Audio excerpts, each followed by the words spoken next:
Okay, I'm ready to install the second coat.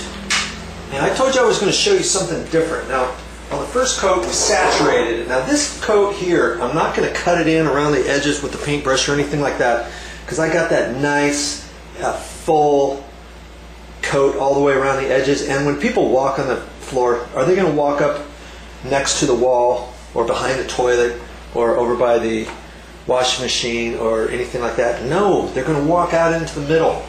And I have so much sealer on the grout lines, I don't really have to saturate the grout lines either. So I'm going to put a thinner coat on this time.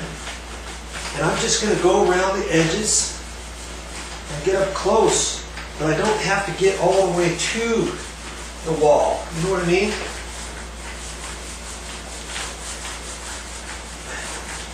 This is my second coat. If I get some on the grout lines, that's fine. You know? I don't have to concentrate on getting them in the grout lines. We had that saturated from before. There's no sense saturating it again, right? And here I'm just going to go underneath here a little bit. Not a whole lot. Nobody's going to be underneath there, crawling around. I've waited about 3 hours on this floor.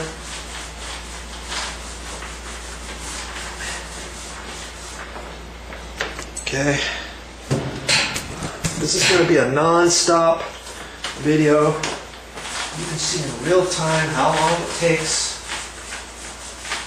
Just going to go back in here, up against the toilet, but not all the way to the edge.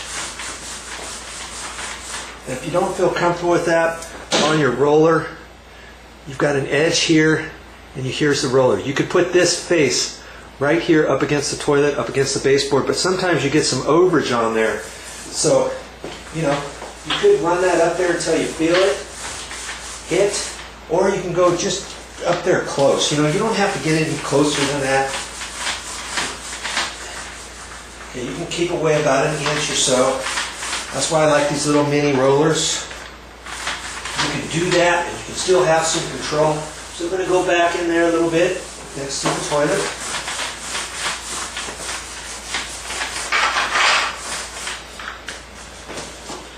I haven't done this shower edge yet, so I probably should hit that real quick. Yeah, just a little bit on the face. And I already did the shower and stuff. I'll show you that in a minute. I've got another shower to do. Okay, but I'm just doing a speed video here, so to speak.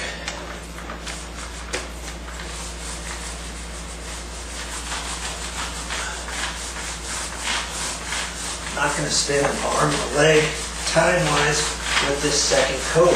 Just going to get it on there, thin layer, right? Not too thick. And see that whole area there, I'm done. Let's back this up a little bit. Let's see if we can't do this without turning the video off. Okay. I might get in the way too. Sorry about that. Now, quickly going to go behind the door. Be right back.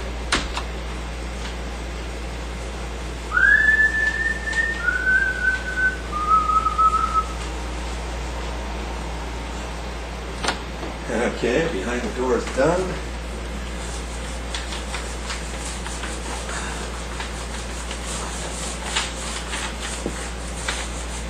Just get up against there, not all the way. I hit it. Can even go back in here. That's all I'm doing.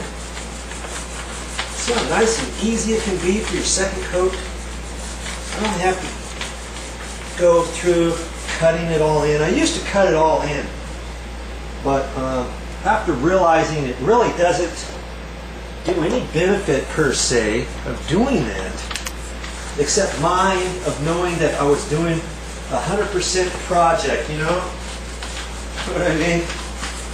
Just for my own benefit. But in reality, it really doesn't need to be cut in twice.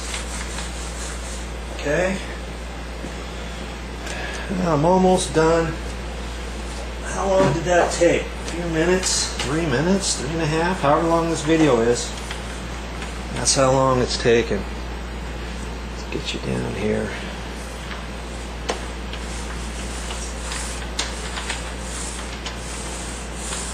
I can even do shorter or longer strokes. Like that. So you can tell I'm not putting it on as thick because you don't see the you don't see it bubbling up the sealer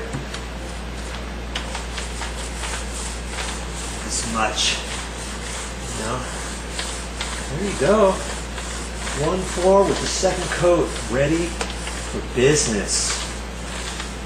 I'm gonna let that dry for, oh, you know, at this point, you've got to let it dry for a couple hours at least. And then if you need to use a bathroom, you can. Don't use the shower. If you're going to seal the shower right now, don't use the shower for probably 2 days. I want airflow on there, fan on, windows open. So I've got to reopen those windows. So when this gets dry a little bit, I've got a kitchen floor to do and another bathroom and stuff. In probably 10-15 minutes, I'll be able to tiptoe in there, open up the windows, make sure I've got plenty of airflow in there. Then I'm going to let that sit for at least a day and a half before I have normal wear and tear foot traffic in there. But if you need to just tiptoe in there, you know, back and forth, you can do that too. Okay? There you go. Hope you learned something. That's all I got for this time, but I'll be back with more videos.